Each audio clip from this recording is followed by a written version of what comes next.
In South Wales, shocking footage has surfaced showing a Pakistani migrant casually dumping rubbish straight into a river before calmly getting back into the car with her husband and driving off like it was nothing.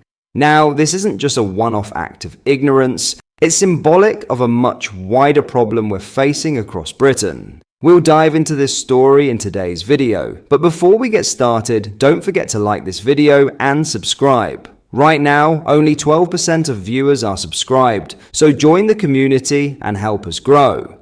You've heard the phrase before, import the third world, become the third world. And sadly, moments like this are living proof of what that really means. Our towns, our cities, our communities, they are being degraded, our standards dragged down, and yet whenever ordinary British people dare to call it out, they're instantly met with labels.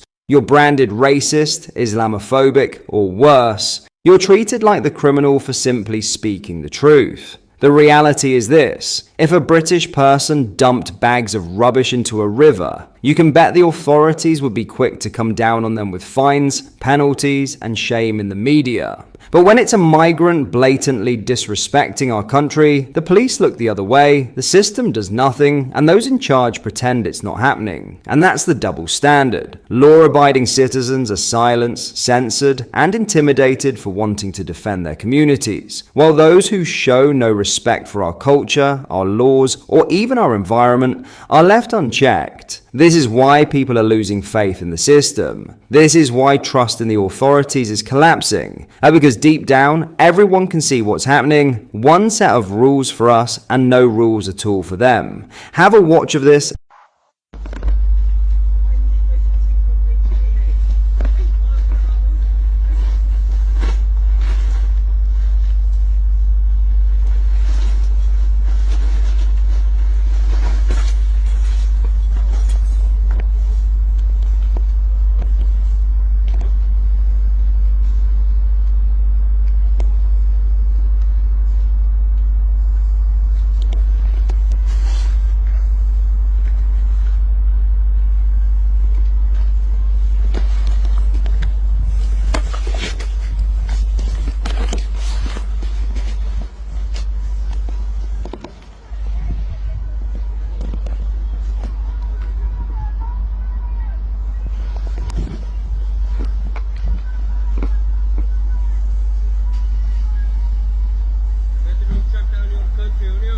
At the end of the day, it's becoming clearer that the authorities won't step in to stop this sort of behavior.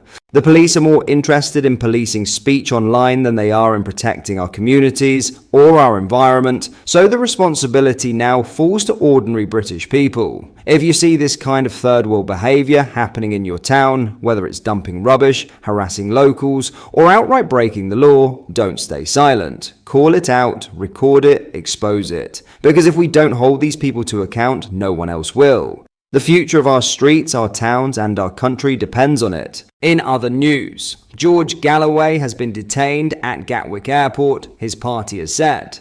The former MP and his wife were reportedly stopped at the airport today by counter-terrorism officers. The Workers' Party of Britain, led by Mr. Galloway, branded it politically motivated intimidation and demanded for their immediate release. The pair were ultimately not arrested and allowed on their way. In a post to X, the Workers' Party of Britain said, "At 11 a.m, we were informed by police officers in Gatwick that our party leader George Galloway and his wife have been detained at the airport." It added, "Despite repeated attempts to gather further information and despite repeated calls to the police, we have no further information on their well-being nor on the observation of their rights. There is no information on charges or alleged offences. Therefore, we may conclude this is politically motivated intimidation. We call on all supporters and friends to amplify this message and demand the immediate release of our leaders." The Met Police confirmed it had stopped a man and a woman under Schedule 3 of the Counter-Terrorism and Border Security Act, which gives officers powers to stop, question, and detain people to determine if they have engaged in hostile activity. A force spokesman said, "We can confirm that on Saturday, counter-terrorism officers at Gatwick Airport stopped a man in his 70s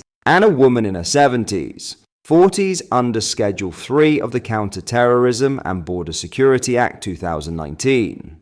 Neither of them were arrested and they were allowed on their way. Mr. Galloway stood as Workers' Party of Britain MP for Rochdale in 2024. He, however, lost his seat in Parliament just weeks after being elected. The 71-year-old appeared as a contestant on Celebrity Big Brother in 2006. It was revealed last year that Andrew Tate's brother, Tristan, had donated thousands of pounds to an online fundraiser set up to help fund the Workers' Party campaign. Mr. Tate pledged £5,000 over 2 installments to the fundraiser shortly after the UK general election was announced. Sir Keir Starmer has been hit with a horror list, as the majority of constituencies with the most signatures on the digital ID petition are held by Labour. Over 1.7 million people have signed a petition calling on the government not to introduce digital ID cards, with several of them in Labour seats. Some 27 of the top 40 constituency with the most signatures are Labour seats, with growing pressure from Nigel Farage's Reform UK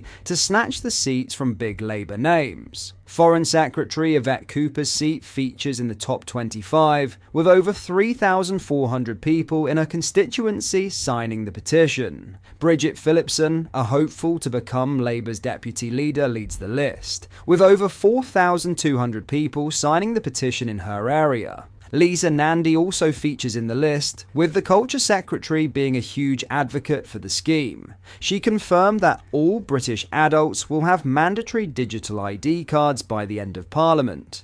Discussing the plans, Ms Nandy said, "All British adults will have a digital ID by the end of this Parliament, but it's not like an ID card scheme where you would be required to carry that around and show it to access services. The only thing that we will require people to produce a digital ID for is to work in this country, which we think will have a significant impact in helping us, alongside other measures, to tackle illegal migration." Ms Nandy claims that the scheme will protect British people from being undercut by an illegal market in employment. When you've got 1 million young people who are not in education, employment or training, it is obviously having a significant impact on families up and down the country. What will boost Mr Farage are the other constituencies outside of Labour that are also pushing for the government to scrap the digital ID scheme. Big Tory names of Priti Patel and James Cleverly also have over 3,500 signatures in their constituencies, as Labour's plan faces fierce backlash from all ends of the political spectrum.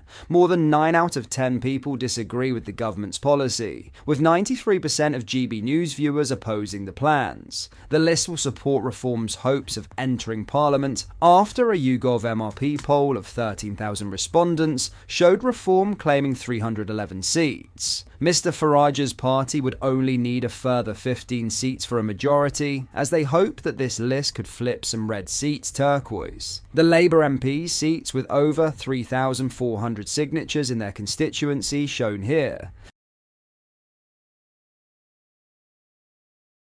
What are your thoughts on what we discussed in today's video? Let me know down in the comment section below.